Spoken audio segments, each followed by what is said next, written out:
Hi there, thank you for joining me today. I'm here to demonstrate a watercolor background and card front tutorial using the Nuvo Aquaflow watercolor brushes. These are available in the Scrapbooking with Me boutique online. One of the first steps is to find yourself a piece of watercolor paper and just spray liberally with water. Once your paper is quite wet, then you want to just open up the watercolor brushes and just kind of squeeze the brush. And that's what I'm doing in this video. I'm using two colors for this background. One is Aqua Splash and the other one is Lemon Zest. Those are two of the colors available. There's also another third color, which is more of a red color. All right, so just to get started, that's what you're doing. You're adding a lot of water and just kind of drip dropping the watercolor brush paints all over the paper while it's still wet. Once you've gotten, kind of the look that you're going for, then you can start drying. One of the things that I like to do is, because of the fact that watercolor will obviously react to water, when you dry like a layer that you're satisfied with, then it's a lot easier to go back in with additional color that you may be interested in using on your project without disturbing the original background too much. And that's what I do here. So I decide to add a bit more of the blue and a bit more of the yellow after I had already put down an original background with those two colors, just to give it a little bit more of a pop, like the color that was originally on the paper. So then what I do after I've added all of my watercolor colors to the base of the paper is I'm now using some gesso, just a very small amount of gesso and a very small amount of water. And I'm using one of the smallest brushes that I can find, really, and I'm splattering the watercolor background with the watered down gesso. And that's just to give the background a bit more of a texture. Like, you don't really have to do this part. Obviously, you do whatever your heart, is gravitated towards. But I felt like this needed a bit more interest in the background instead of just the watercolors. So I just used some gesso and some white gesso, I should mention, and some water to gain kind of like almost a marbling effect on the paper because it is a white background and with the color on top of it. So almost to get like a marbling effect. Once I'm satisfied with the splatter, I just go in and dab some of the dots that aren't drying as fast as I'd like them to. And I do that just to kind of hurry the process along. However, you don't have to. You can wait for it to dry completely, and then that way you'd be able to get more of a standing out, brighter white color. Then what I do is I use the Bobunny glitter paste. I think this is in the color turquoise.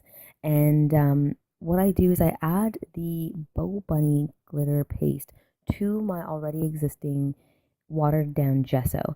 Now this is to give the paste kind of like an opaque base, because that's basically what the white gesso will do to the paste.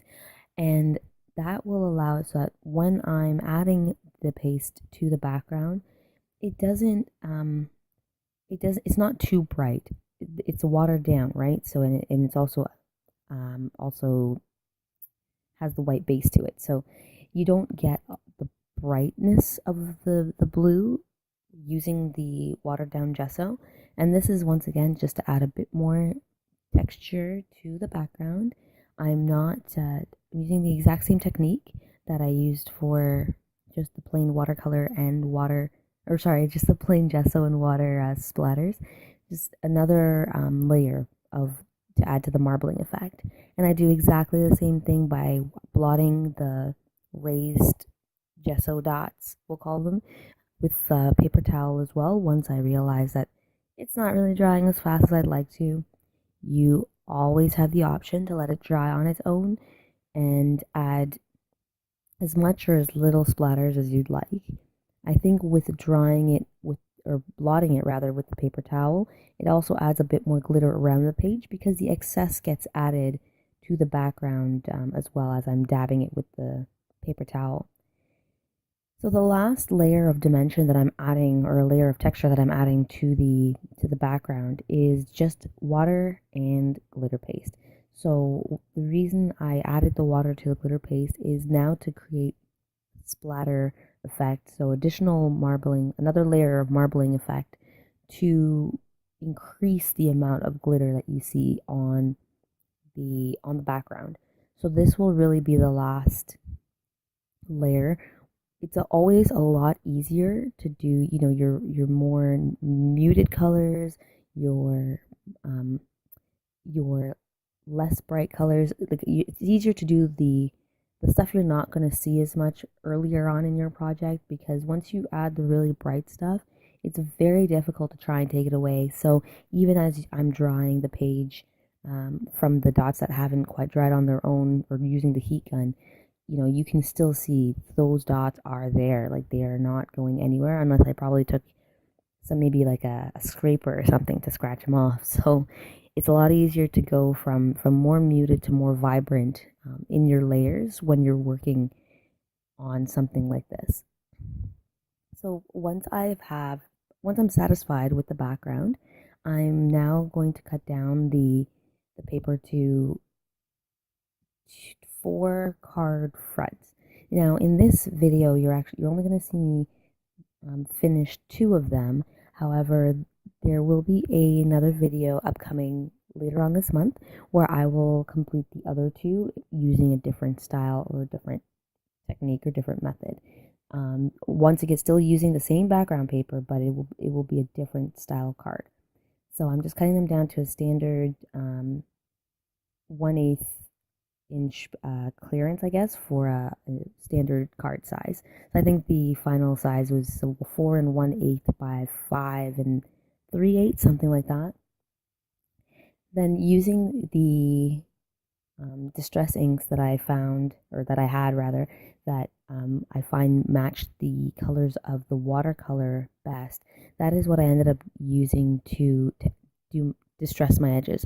And it's not necessarily distressing the edges, more just adding more of a pop to the edges, because the cutting down the paper, you get this really stark white edges, and I wanted it to be a bit more, I want the edges to be a bit softer, because I wanted it to just kind of flow a bit better off of the page. And as I'm going around, I'm using 3 colors: mustard seed, peacock feather, and cracked pistachio. The peacock feather and the mustard seed are most similar to the colors that I used in, like, for the watercolor, and then the cracked pistachio is kind of the in-between color. It's the blended color. And anywhere that had like a bit too much white still remaining in the background, I just went over that as well with the distress inks. I didn't think too long and hard about it. Just went over it with the peacock feathers, just to cover it up. So the way I'm doing the different cards, I'm doing 2 cards this time around. One is going to be on a black card base, and one is going to be on a white card base. And the reason I'm doing it that way is that way you guys can see that you are not, like, there's no right or wrong color to place as a base. I know some people would look at this and say, oh wow, like, you can't put it on a black card base, but you definitely can. It's just more of the kind of style, or the kind of look you're trying to go for. The double-sided tape that I'm using, I also actually got from the Scrapbooking with Me boutique. There is a range of sizes available. This is just the easiest one for me to use, because it's the easiest way to cover a lot of space on the card front as fast as possible. And one thing I don't do is I don't add the card front to the card base until I'm done with the card front. I find that it's much easier to work on the card front when it is not attached to the card base. And I also don't run the risk of, messing up the card base that I'm using. So once I decided that I'm going to do 1 black and 1 white card, what I end up doing is I end up pulling my embellishments, which is what I'm doing in this gap here where you're not really seeing me do much. I'm trying to pull my embellishments to know, what it is I'm going to use. I decide that I'm going to use some white cheesecloth and some black cheesecloth as a almost like as the texture on my focal point. That's kind of how it gets started. From there, I just kept going. I did not think about how I was going to do this ahead of time. I saw what I had and I just started cutting and gluing. So once I had all of my embellishments ready to go, I just started putting them down. I kept the same type of embellishments for both the black focus or the black embellishment focus card and the white embellishment focus card. And the reason I did that was because of the fact that I was going to demonstrate that you can use pretty much the same or very, very similar elements with different colors and you'll get completely different looking cards. Obviously, the layouts will be the same, but with all of the dimension and the texture that's there, it looks like they were made at two different times. What I do for both of them is I do use the lace as the main layer for my embellishment cluster, and then the cheesecloth is kind of like my flower base. And I'm using two types of adhesive for this. One is just your standard hot glue gun, and one is FabriTac. FabriTac is available, or at least last I checked was available at the Scrapbooking with Me boutique, because that was where I bought quite a lot of it at one point. So definitely go and check them out. We'll link to a link to the products used in my description box, and you can just go directly there, so that way you don't have to search too hard. I put down the lace first, cheesecloth next, and then I just start working with the trims. The trims I actually did get from Scrapbooking with Me boutique eons ago, and I thought this was a perfect opportunity to pull them out again and actually use my product, because if you are like myself, you want to always have the latest and greatest, because you never know when you might need it, but then you never actually end up using it. So here I am using it. Now I actually really was excited to make this product because I got to use, it doesn't seem like it's a lot, but I got to use quite a bit of supplies that I honestly hadn't even pulled out for a really long time. So this was definitely a lot more fun than I thought it was going to be, because I had no idea where I was going with this. So I really enjoyed the final product. So here I am just adding some flowers to the card base. I just keep cutting trim and tucking it here and tucking it there until I got the look I was going for. I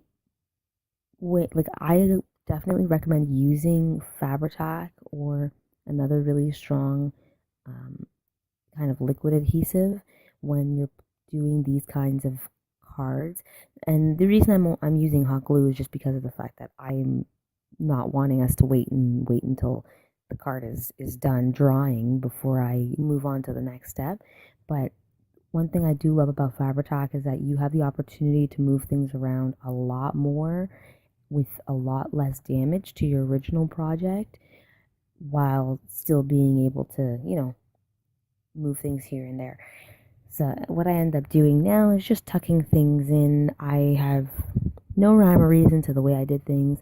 I just saw leftover pieces on my workspace and decided it needs to get used up, and I didn't feel like throwing it out. So that's definitely a great way to use product that you may have just laying around, just tucking them in behind other elements on your projects.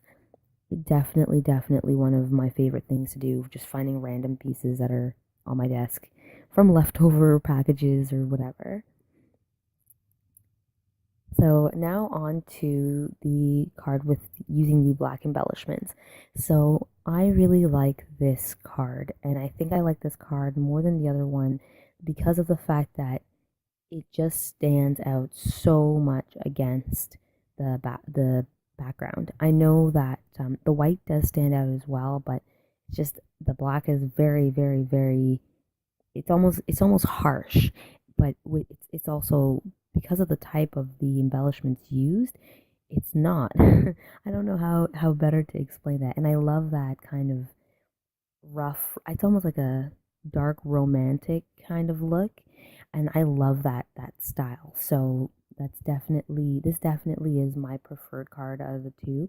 And I think that this is the kind of card where you would be able to use for if you have, a friend that's very bubbly but maybe has an unfortunate circumstance because of whatever has happened in their life. This is great for like a sympathy without it being too sad, I guess is the word, is what I'm looking for. Because it's bright enough that you don't feel sad when you look at it, but it could be a sympathy card with the black that's incorporated on it. So anyways, moving on. Similar to what I did before, just putting down the laces first and then adding the cheesecloth to it. The cheesecloth itself was very it hid the background a bit too much. So there you see me stretching it out, and that's because of the fact that I want to be able to see how much of a contrast I'm getting depending on how many layers, are folded into it.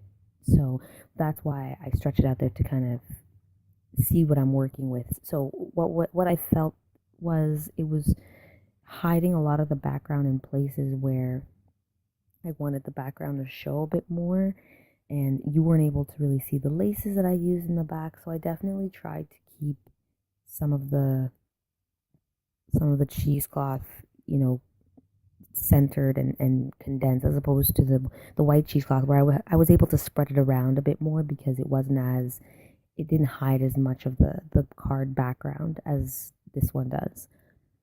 So once I have my cheesecloth down and I've decided this is how it's going to be, then I use some of the miniature bead trim that I have. We have a sister group where we have trims available. I will link to that group as well in the description box. And once I add some of these flowers are like the white stamens that are in them, I feel are too stark white. So what I end up doing is using my Distress inks to add a bit more color to the stamen in the middle of the flowers. And I use the same colors that I used on the background, and I do that for a little bit more of the cohesiveness. And I don't even change my ink, like my ink dauber, like whatever, the ink pad that I use to add the color to it. And I think that allows for a bit better blending than if I were to change the pad for every color. So once I have my flowers down, now it's just a matter of adding a bit more of the stuff that sticks out, right? Like the bead trim. And that's what I end up doing here, just making it more fun to play with, more fun to the feel. And that's a big thing for me, is being able to feel my projects. Then once I added the bead trim, I went back to the Bobunny glitter paste, and because, as I mentioned, like the black really just it really darkens this project a lot, and I felt like it needed a bit more of a brighter feel to it. So I went back with the Bobunny glitter paste, and I added quite a bit of it to the black cheesecloth and the flowers, so that way you would get a little bit more color in the darkness as well. Then I used one of my, I honestly have no idea what this product is. It comes in an unmarked jar. It's basically a gold powder, and I think it may be like maybe like one of those with Pearl X or one of those kinds of mica powder type deals, but that's what I end up using on the cheesecloth as well, in order to give a bit more of a yellow hue to it. And so once again, a lot of times you don't think products will work well together until you try them. I had no idea I was going to go this route and use the Bobunny glitter paste on cheesecloth, for example, but there I am using it, and it turned out great. I love it. And so there's a side by side of the two cards. Thank you very much for watching. Once again, all of the products will be linked in the description box. You can check us out on Facebook at Scrapbooking with Me Boutique. We also have a website as well. There's a lot of different products that come in, and I know that Miss Edith tries to get us as much new product as she can get her hands on. So definitely check us out, and we'll see you around. Let me know what you thought about this video. It's one of my first videos in a while, so I appreciate all the feedback that you guys provide. Thank you guys so much for watching, and I hope you enjoyed this video. Take care, and bye for now.